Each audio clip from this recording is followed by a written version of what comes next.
Hello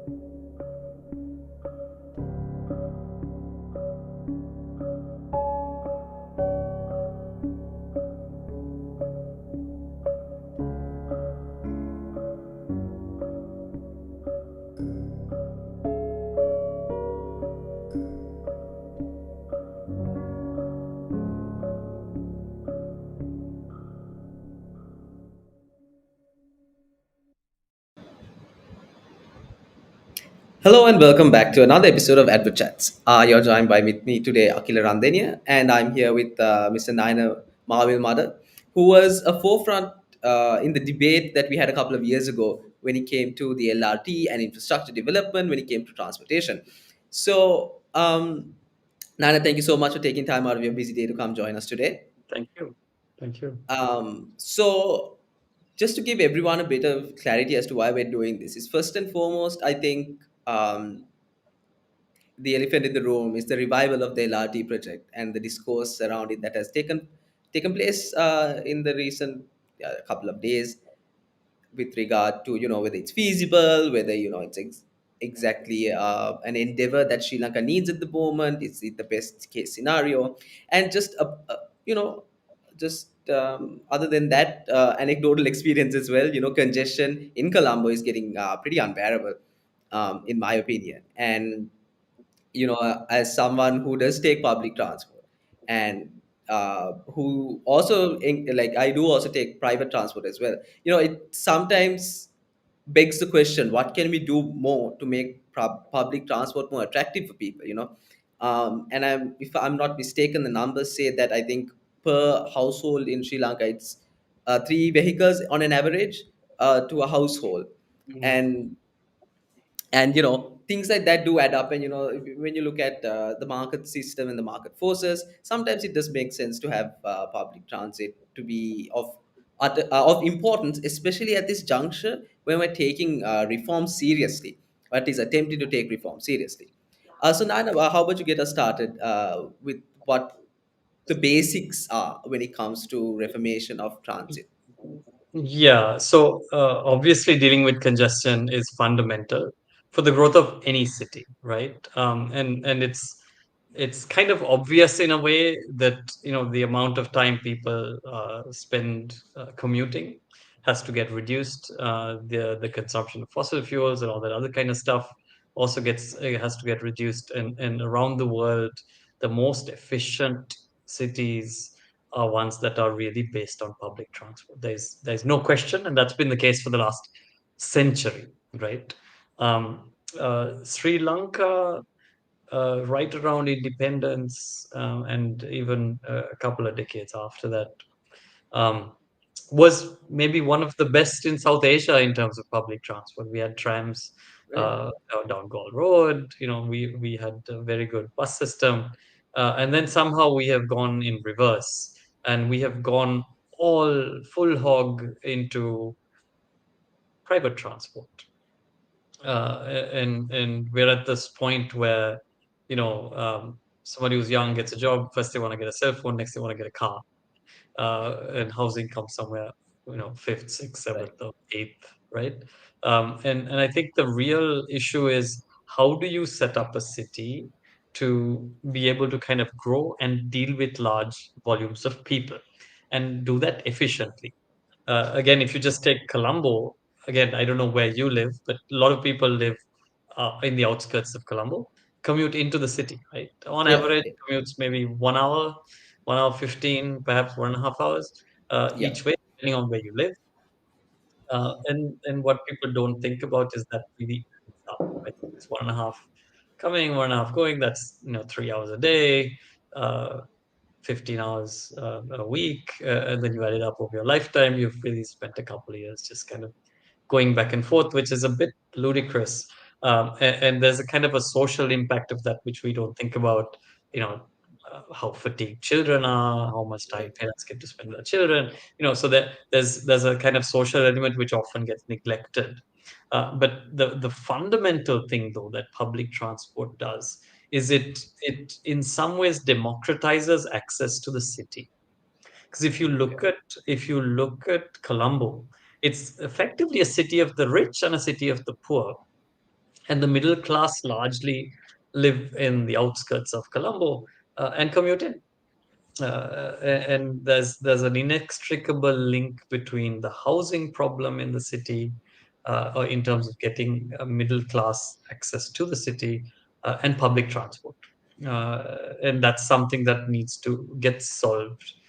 Um, and I think, there's a lot of debate about one thing versus another, but I feel in a way you need to look at transportation as an integrated system, um, much like your blood circulation system, right? If you take Okay. Colombo, your heart, and say Colombo Fort is your heart, you'd have big arteries that pump blood in, and those would be effectively rail that can move lots of people very fast. But then you have to have other systems that feed into these, which is most likely going to be bus, right? And if you look at Okay. how Colombo has grown, we've got a rail system which has a fairly good network, but is in very bad shape because of decades of disinvestment. So growth has happened in corridors which are not served by existing rail. And the only way to really you move large numbers of people rapidly is really rail. It's the most efficient way to do it. Right.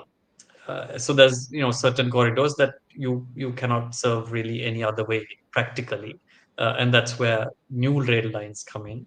And the reason a debate ever goes towards things like LRT, which is a big raging debate all the time, is why even do it?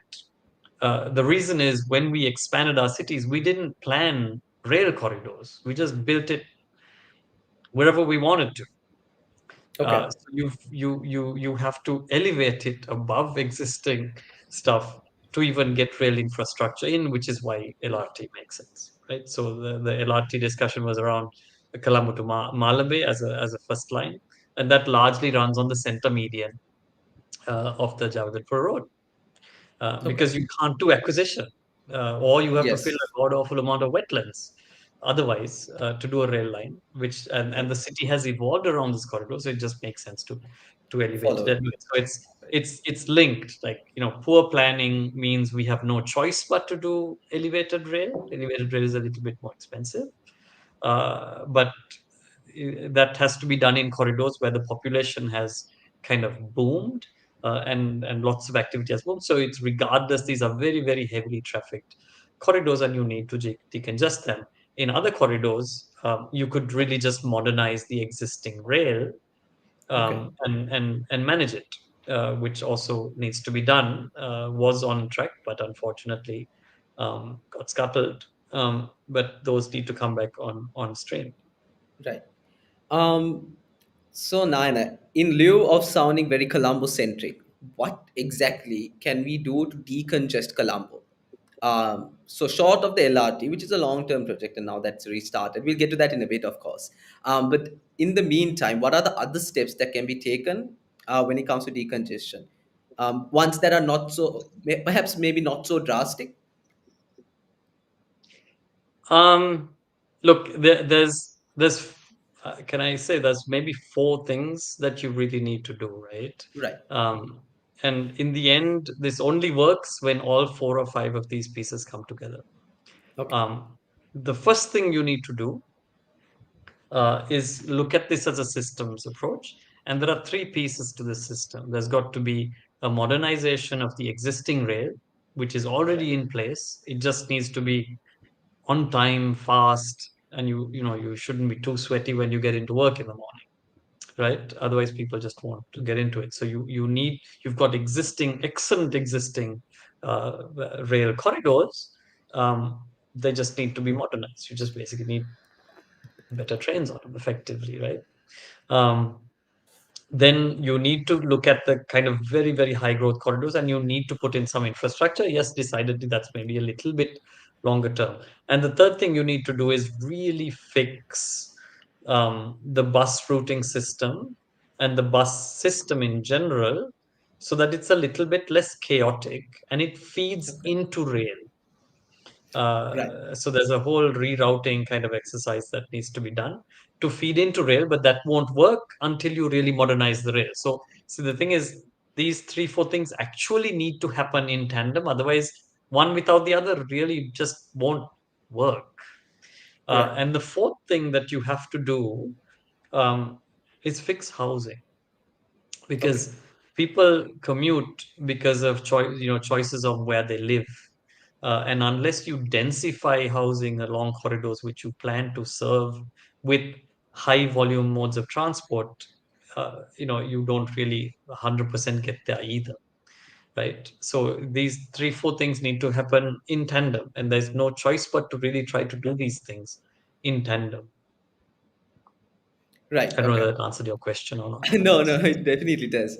Um, so when we look at housing, like you said, so I guess when you do decongest cities that are urbanized, like Colombo or like the center of economic activity, I guess there's also an increase in the market and the market access to housing when you move out of Colombo and make it more easier to access Colombo from the outskirts, right? If I'm not mistaken. exactly, exactly. I mean, right now most people can't afford housing in the city, right? I mean, that's a Right. fact. 20 million bucks a perch, apartments are north of 40, 50 million bucks. Most people can't access the city. It's just not possible. Right. So then you need to be able to give them options which are still within reasonable distance, not in terms of kilometers, in terms of time, right? Okay. And the way to do that is to kind of build the wrong corridors which can access high speed transportation. But there's also another thing that happens on the housing. I know this conversation is supposed to be on decongesting the city and public transport, but um, just the way buildings are regulated, for example, now our new building regulations require one parking slot for every housing unit, which just increases the cost of housing. And the only Right. reason we need it is because we're addicted to private transport instead of public.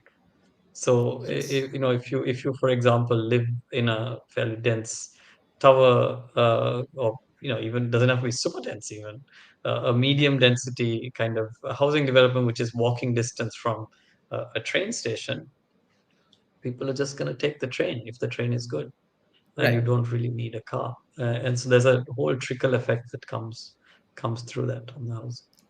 Okay, so Naina, shall we talk about the bus system currently and what are the flaws that we can look at? Because I think a lot of the criticism that I've seen is barring the routes and the chaos there when it comes to that, and perhaps the lack of buses on the street, is the quality of the buses in itself. I've seen a lot of comparison to the quality of buses to be relayed to lorries, which have metal sheets attached to them. And is that something that is feasible to look forward to when it comes to reformation? It is, but to be honest, I don't think that's the only fix. I mean, anybody that Okay, drives on the roads of Sri Lanka knows that the buses are rather chaotic, and lots of accidents and lots of terrible drivers and lots of aggressive driving. So it's a very fragmented space. I'm no expert on buses, but um, the the issue is it's not really necessarily only about the hardware of just right, putting better buses. It's about making sure that the scheduling is regular. It's about making sure that there is competition in that space in a kind of proper way. It's making sure that the routes are right. It's making sure that there is discipline in the actual operation, right. and it's also about in public transport in general ensuring that there is less harassment. Right? I mean, there's really Definitely. appalling statistics that 80-90% of women that travel in buses in public transport face some form of harassment, which is despicable, really. So there's Yeah. systemic problems. It's less about, yes, our buses are trucks with a bus body on it, but I feel that's not the biggest problem, actually. Right. That's not Okay. the biggest problem. And you need to be, when you upgrade somebody's transport, you need to be thinking, how do they get from point to point, right? From their door to their workplace or door to school. So it's not just one piece of this puzzle. You've got to Okay. look at the continuity of the journey, because if you have a nice fancy AC bus from point A to B, but from B to C, you have no choice but to go in some really, sweaty, congested mode of transport. You're not going to go point A to B in that bus. Right. No, definitely does make a lot of sense. So, Nana, let's look at the LRT. So, could you, for those of us that are uninitiated, take us through the process of the LRT previously, as to what it was and how it is going to affect us, and in what way it would have really helped Colombo? Yeah, I think the LRT would have been fundamentally transformational for Colombo as a city, right? The Malambe Colombo corridor is the most congested corridor in the city, right? Okay. Huge volumes of traffic. Anybody, it's layman would know. Just come down that road; it's crazy congested. Yeah. Um, and travel time. I'm not sure. I can't remember exactly what it was, but from Malabé to Colombo, which would have taken over an hour, hour 15, would have gone down to like 20 something minutes. I don't remember Okay. what the final number was. And that commute time would have gone down to that. So it would actually be kind of faster to get on the LRT come from Malambe than it would be to come from Horton Place into Fort, for example. It's about the same time, right? So you fundamentally transform the lives of people on the outskirts of Colombo by giving them access to the city. You also fundamentally transform value in the real estate on on those corridors as well, and allow for a certain kind of densification that can happen, which will reduce pressure on the core of the city. So fundamentally, it would have been transformative. But I must say again, the LRT won't fix it as a standalone. You do have to have feeders, and you have to feed into the LRT. So there's got to be networks of bus and whatnot that has to also kind of feed into that. But that's a kind of easier fix Right. to do. So the LRT was um, the so we had a big debate on monorail versus LRT back in the day, and the reason to shift from monorail to LRT is that the LRT is a much more globally prevalent um, infrastructure Okay. technology. So in a future state, when we want to expand a network, replace rolling stock, replace things, there's a whole global slew of vendors which will allow Sri Lanka to get much better competitive pricing. Right. Okay. That's one of the main reasons that you wouldn't be locked in really to one country for eternity. Right. And the whole network. I mean, the idea was to eventually get to a network, not immediately, but over time. Yes. And that network would be possible by going to an LRT much more easily and much more competitively for Sri Lanka. The other piece of it was, how do you fund it? There was kind of a raging debate on, how you should do it, and in the end, the government settled on getting this funded through JICA, Hmm. through concessional loan, which was, actually quite good terms. 40 years, 10 years grace, 0.1% interest. It's practically free money. So it was again very, very deeply concessional terms. But of Okay. course, the primary contractor would have been locked into Japan for, I can't remember, I think like 40% of the contract value would have to go to a Japanese company, which Japanese company. effectively Right. means your initial train supply will most likely be a Japanese company, Japanese. Right. right? And again, there's multiples of them that would ensure that there is some level of competitiveness. So I think that would have been an extremely transformative project for the city, because um, it would have taken us in a very, very different direction.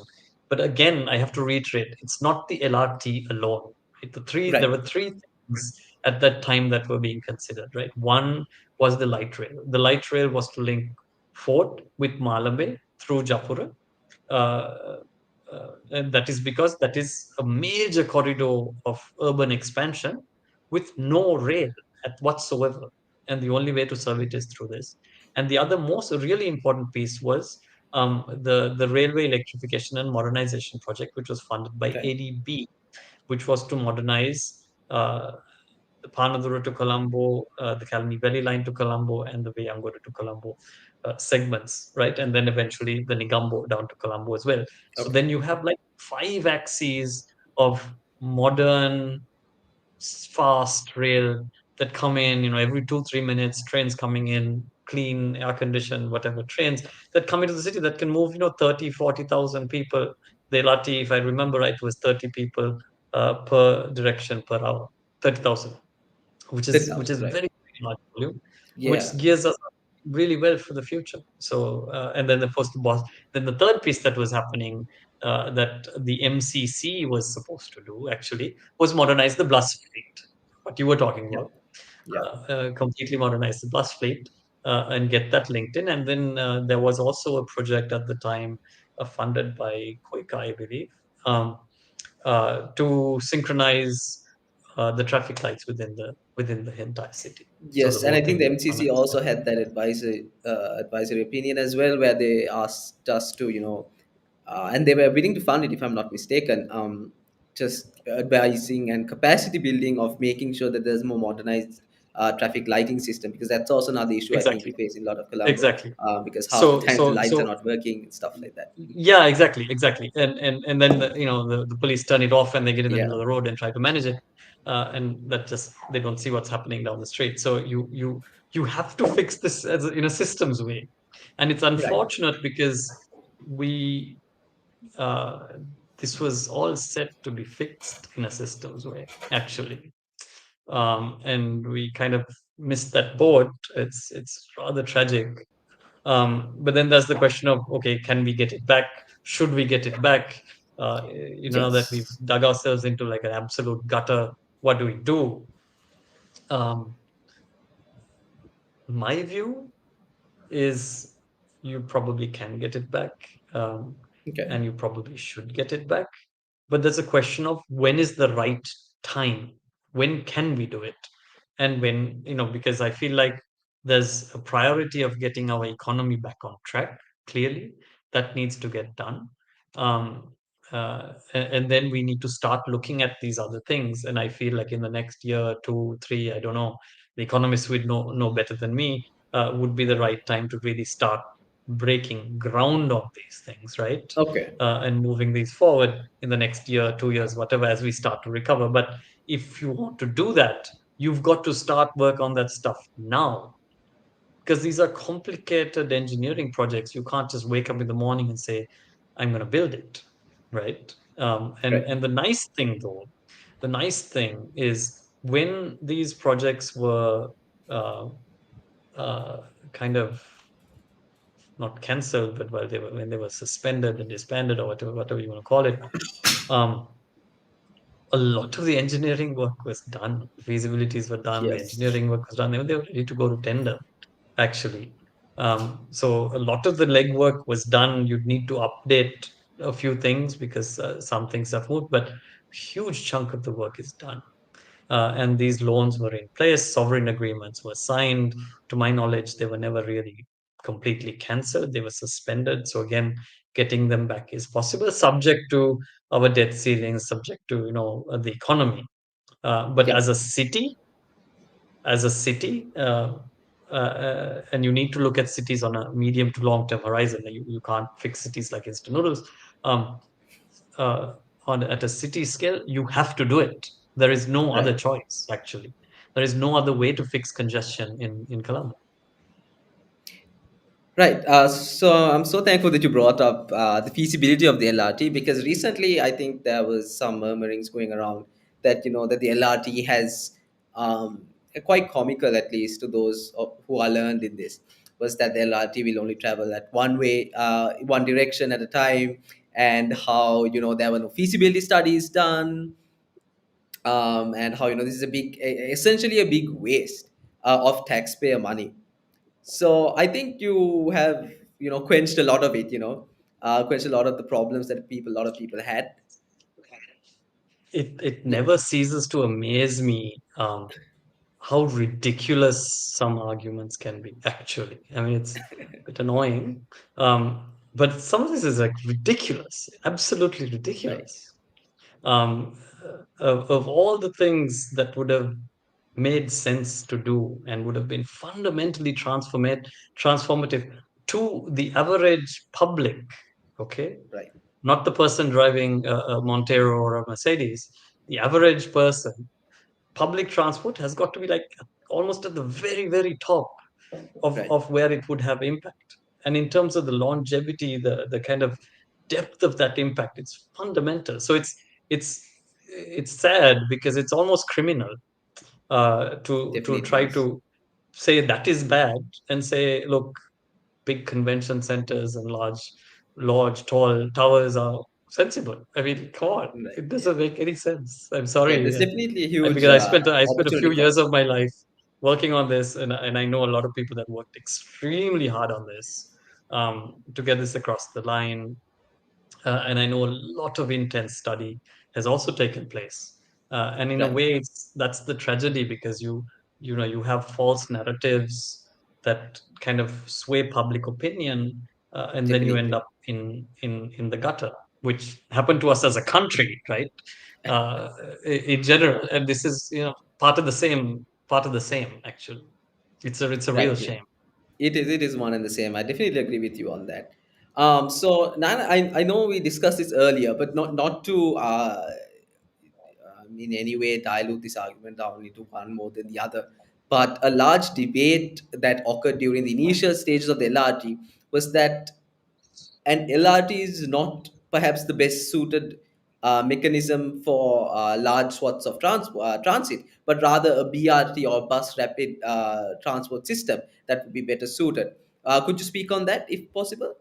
Sure. Yeah. So this is a raging debate, and to be honest, I feel like it's almost like a personal debate between a couple of individuals. It's not really a big technical debate. Okay. The issue is this: BRT would have worked at some stage in time. I Okay. feel like we're past that time because we've built up the city so much that we can't afford to give up that much road space for dedicated bus lanes Okay. without really kind of messing up everything else, right? So you can't provide a system-wide solution with BRT because our cities are just not geared for it, and we don't have the corridors to do it. Right? There's Right. small sections where you have the roadway. By and large, we just don't have it.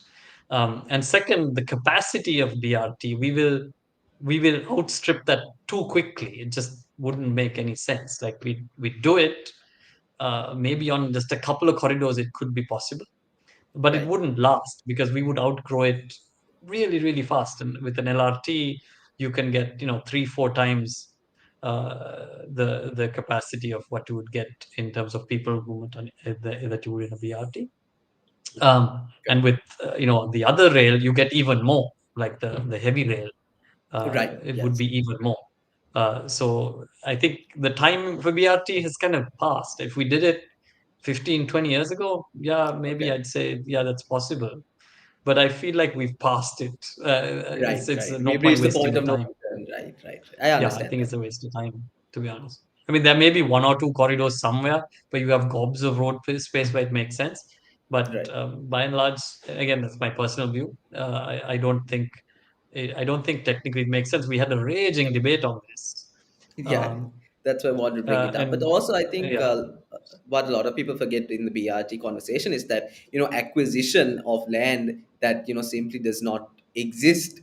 When it comes yeah, to that's the thing, right? Like in Sri Lanka, what people, we've very poorly planned our cities, and we just let them organically definitely expand, and we don't leave corridors, right? And when you do that, land costs go through the roof, and you can't acquire land without killing all the economics, right? A definitely simple example, not from Colombo, from Kandy, where I'm from.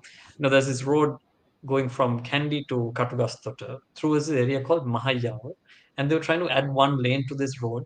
The cost of the acquisition was like a lot more than the actual cost of the road. I mean, it's right. the cost of the acquisition is a killer, and the politics of acquisition is also a killer. Definitely So it's yes, and it's that's it's something we just forget about. at this stage of our city's evolution, at this stage of our city's evolution, it's a non-starter, in my view. Right, right. No, For a that makes large a lot of part of Colombo, sense. it's a non-starter. Yes. No, that makes a lot of sense. Thank you so much for clarifying that, Naina. So I guess if there's any takeaway that I've got personally from this conversation, Naina, that we've had, is that you know, just looking at towards the LRT alone is not a one all fix all solution. The LRT is merely one piece of the puzzle, and at Yes. the end stage of that, we still need to push for more reformations in the transportation sector, especially in public transit, right? Because, like you said, like it doesn't make sense if, point A to B. Let's say you get off somewhere in the middle of the a completed LRT, the proposed JICA blue line. It doesn't make sense if the rest of your journey is congested and there's lack of access, or or it's just uncomfortable. That's something that a lot of people forget. Like, comfortability is also a large, um, uh, I guess, of value when you consider transportation, right? It's of huge value because, Exactly. you have to meet the aspirations of a modernizing a country and an emerging kind of, um, you know, emerging population, right? So we're getting wealthier. We don't think we are, but we are getting wealthier slowly. Right. And then, we want better things. So when people have aspirations, and you need to look at that journey from end to end, and deal with that entire journey end to end. I will just put one small clarification on why the Sure. LRT is maybe, um, uh, doesn't have too many handicaps, because that corridor is already quite dense. Right. And when the corridor is already quite dense, the feeders don't have to be, very long range. It's like, if you just draw 1 kilometer circles around each station, you can see kind of the walking distance catchment, for example, of a population. And then the rest of it's like, a 2 minute took ride, 5 minute took ride. That's Right. still fine. But when you Right. look at the overall system, you need to really map the whole thing and see how do populations move from these disparate areas into the main corridors, into the heart. And that's, of course, a much bigger science. So, but you do need to take a systems approach. I still think the Mhm. LRT makes sense. Question is it tomorrow? I don't know. Maybe in a year. I Right. don't. Again, I'll defer to the economics. But if we're going to do that, you got to start work now. Actually, Right. you've got Right. to kind of The redo some of groundwork needs your to start now. environment assessments and various things, and get all your ducks lined up. Get all the old work dusted off and cleaned up and ready to go. But it can go. I feel technically it can go. Right, right. Okay, Nana, thank you so much for taking time off your busy schedule to help us, me, and as well as our audience at Advocata understand more about, transportation and decongestion and how it can impact our lives. And it's only just a better thing, to take part or engage in, and how the LRT is simply just one piece of the puzzle. So Yeah. I'd like to thank you so much. And Thank you. to our audience, if you'd like to see more content like this, please follow us on all our social media. And with that, we'd like to bid you a very good day. Thank you very much. Thank you so much for joining us, Nat. Thanks. Bye.